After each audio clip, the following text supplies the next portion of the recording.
Salam sejahtera, info terkini perkembangan pemain bola sepak negara.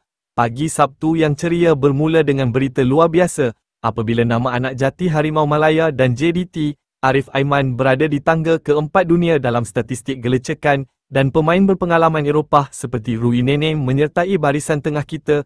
Ia menghantar mesej jelas kepada pesaing di Asia di mana JDT tidak pernah berhenti berevolusi. Gabungan bakat tempatan bertaraf dunia dan kualiti import yang kental adalah kunci untuk JDT terus terbang tinggi di pentas ACL Elite.